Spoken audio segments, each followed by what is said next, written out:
Halo semuanya, perkenalkan saya Budiman Jaya Putra, seorang psikiatris atau seorang dokter kedokteran jiwa dari Swedish Medical Clinic. Ya, Swedish Medical Clinic ini ada di Gedung Amanyak di Pluit. Kemudian apa sih yang ditangani di Swedish Medical Clinic? Saat ini Swedish Medical Clinic baru menangani kasus yang berkaitan dengan masalah psikosomatik.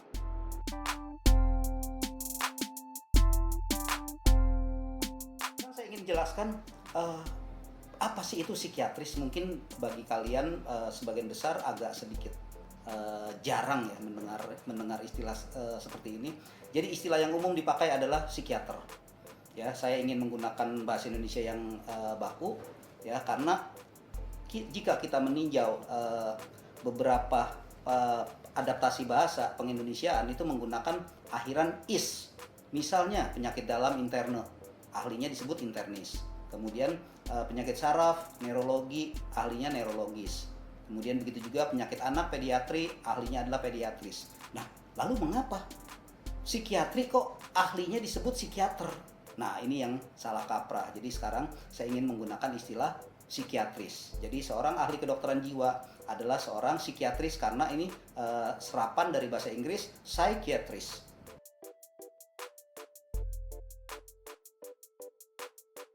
Sekarang apa ruang lingkup psikiatri itu? Jadi psikiatri itu kita menangani berbagai macam kasus yang berkaitan dengan masalah penyakit-penyakit yang berhubungan dengan kejiwaan. Kita masuk di dalam kode F, mulai dari F0 sampai dengan F9. Apa itu F0 sampai F9? F0 itu adalah yang biasanya disebut sebagai gangguan mental organik. Yang kita tangani adalah misalnya orang-orang yang mengalami kepikunan atau demensia atau delirium, kesadarannya menurun. Itu F0. Kemudian F1 adalah gangguan mental dan perilaku akibat zat. Ya, para penyalahguna narkoba itu juga kita yang menangani. Kemudian F2 adalah mengenai gangguan jiwa berat, skizofrenia, kemudian psikotipal dan sebagainya. Ya, kemudian F3 adalah gangguan suasana perasaan, adalah seperti gangguan bipolar, depresi dan sebagainya. F4 ini yang kita sebut adalah bagian dari psikosomatik, cemas, panik, kemudian gangguan makan dan gangguan-gangguan lainnya. Kemudian yang berikutnya adalah gangguan kepribadian, kemudian retardasi mental, gangguan pada anak-anak, ya, kemudian seperti autisme, hiperaktif, ya, itu semua adalah bagian-bagian yang ditangani oleh kedokteran jiwa. Termasuk juga hal-hal yang umum, misalnya apa? Stres ringan, nggak bisa tidur, fobia, ya, atau sekarang ini yang mungkin sedang ngetren adalah masalah ketergantungan pada gadget. Ya, itu juga bagian yang ditangani oleh bidang psikiatri.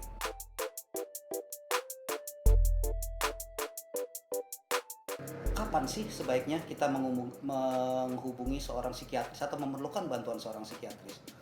Hal ini ketika kita sudah merasakan ada masalah atau ada gangguan. Misalnya tidak bisa tidur. Tidak bisa tidur mungkin wajar, tapi kalau lebih dari 3 hari orang tidak bisa tidur, pasti ada gangguan yang terjadi dalam diri kita. Begitu juga ketika kita mengalami kecemasan. Memang kalau secara diagnosis, kita menegakkan satu diagnosis untuk secara psikiatris itu adalah memerlukan waktu 2 minggu. Jadi misalnya orang sedang emosional, marah-marah. Apakah orang tidak boleh marah-marah? Boleh, tapi jangan lebih dari 2 minggu. Begitu juga orang merasa bersedih, boleh bersedih, wajar.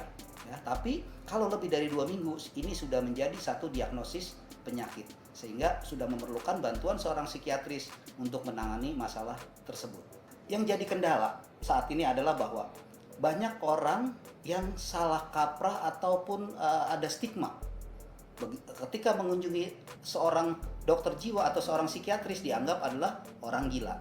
Makanya banyak sekali orang yang tidak mau dibawa berobat ke psikiatris. Padahal ini adalah satu pandangan yang sangat salah, sangat keliru.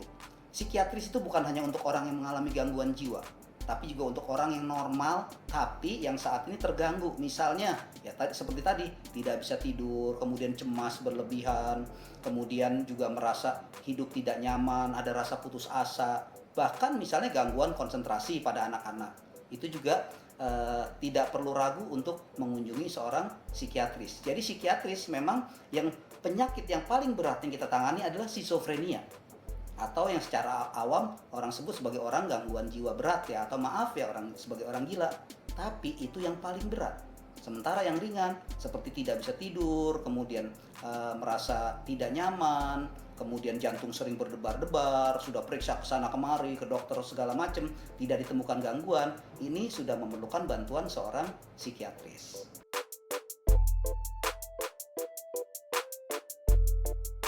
Lalu apa bedanya psikiatris sama psikolog? Ya ini sama-sama ya, sama apa, mempelajari bidang yang mirip ya. Psikolog berasal dari kata psyche, artinya mental atau jiwa, dan logos artinya ilmu. Jadi psikologi adalah ilmu yang mempelajari masalah kejiwaan atau perilaku seseorang. Dalam arti kata bahwa psikolog adalah ilmu sosial atau ilmu humanisme. Sementara kalau psikiatri berasal dari kata psyche, artinya mental atau jiwa, dan iatros. Iatros itu adalah penyakit-penyakit yang berhubungan dengan. Jadi psikiatri itu adalah bagian dari ilmu kedokteran yang mempelajari penyakit-penyakit yang berhubungan dengan kedokteran jiwa atau masalah mental. Ya, jadi sudah lebih jelas ya bahwa kalau psikiatris itu adalah seorang dokter, kalau psikolog itu bukan. Oleh karena itu, psikiatris mempunyai hak untuk meresepkan obat. Sementara psikolog, sekalipun psikolog klinis, tidak punya hak untuk meresepkan obat karena mereka latar belakangnya bukan seorang dokter. Oke, sementara pembahasan hari ini kita cukupkan dulu ya. Bagaimana ruang lingkup mengenai psikiatris dan perbedaan dengan psikolog dan sebagainya ya. Jangan lupa like, share, and subscribe channel Omori TV. Nantikan info-info menarik lainnya seputar psikiatris. Terima kasih dan tetap waras di rumah.